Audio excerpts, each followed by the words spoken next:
You don't hesitate because you lack confidence. You hesitate because you already know this is going to feel uncomfortable. So you pause. You wait. You tell yourself you'll do it later, when you feel more ready. But that moment never really comes. And instead of seeing it as avoidance, you call it a confidence problem. Part 1. The moments you keep avoiding, for 850 chars. You've probably had this happen in ways that don't seem obvious at first. You're about to say something, and you hold back. Not because you don't know what to say, but because you're not sure how it will be received. So you stay quiet. You're about to start something that matters. And instead of beginning, you wait. Not because you don't know what to do, but because starting feels uncomfortable. You think about reaching out, asking, speaking up, following through. And then something inside you says, "Not right now." And most of the time, you listen to that. Not because you're incapable, but because avoiding that moment feels easier than going through it. And the more this happens, the more it starts to look like something else. It starts to look like a lack of confidence. Because from the outside, nothing is happening. You're not speaking up. You're not taking the step. You're not moving forward in the way you know you could. So it's easy to assume, maybe I'm just not confident enough. But if you look closely, that's not what's happening. You're not frozen because you don't believe in yourself. You're stepping back because you're avoiding a moment that feels difficult. That's different. Because confidence isn't built in comfortable situations. It's built in the exact moments you keep moving away from. The conversation you don't want to have. The action you keep delaying. The situation where you might feel exposed, uncertain, or uncomfortable. Those are the moments that shape how you see yourself. And every time you avoid them, something small happens. You reinforce a pattern. A pattern of stepping back instead of stepping in. At first, it feels harmless. You tell yourself you'll handle it later. You tell yourself you need more time. You tell yourself you'll do it when you feel more ready. But over time, that pattern adds up. Because those moments don't disappear. They repeat. And each time they repeat, the decision becomes easier. Not to act, but to avoid. And eventually, it doesn't even feel like a choice anymore. It feels automatic.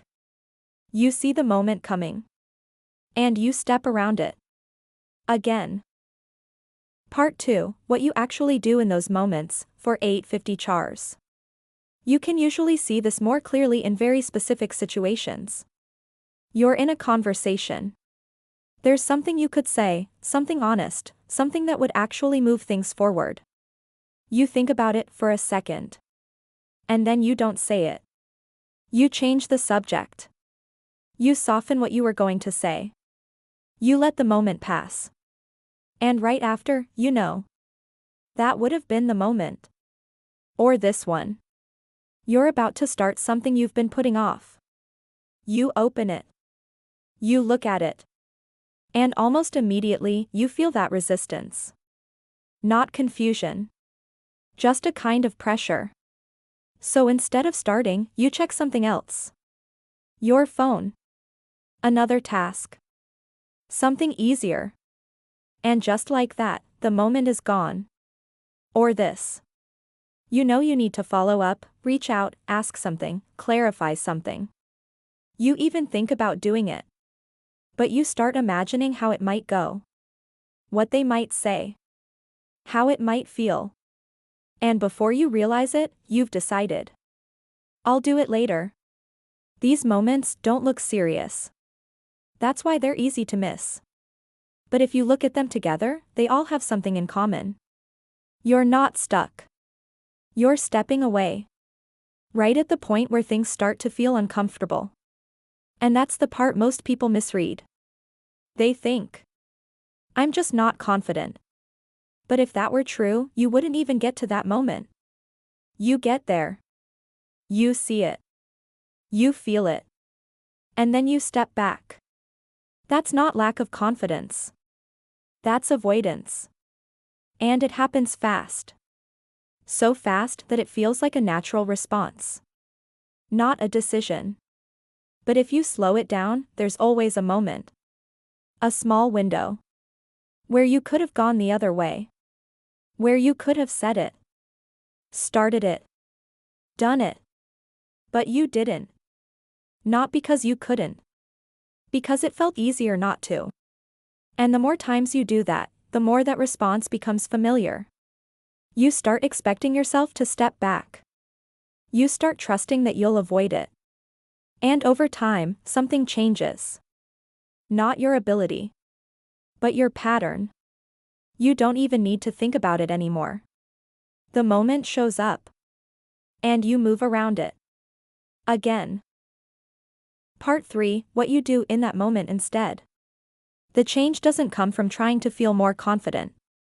It shows up in that exact moment you usually step away from. You know the one. You're about to say something, and you pause.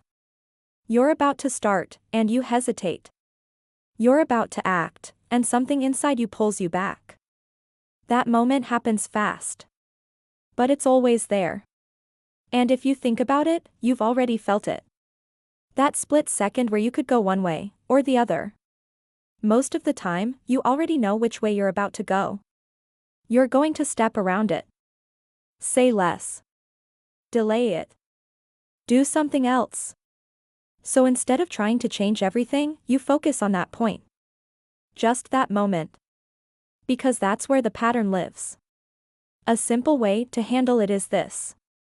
See it, stay with it, do something small. First, see it. Not after. Not when you're replaying it later. Right when it happens. That small hesitation. That thought. I don't feel like doing this. That's the signal. Most people ignore it.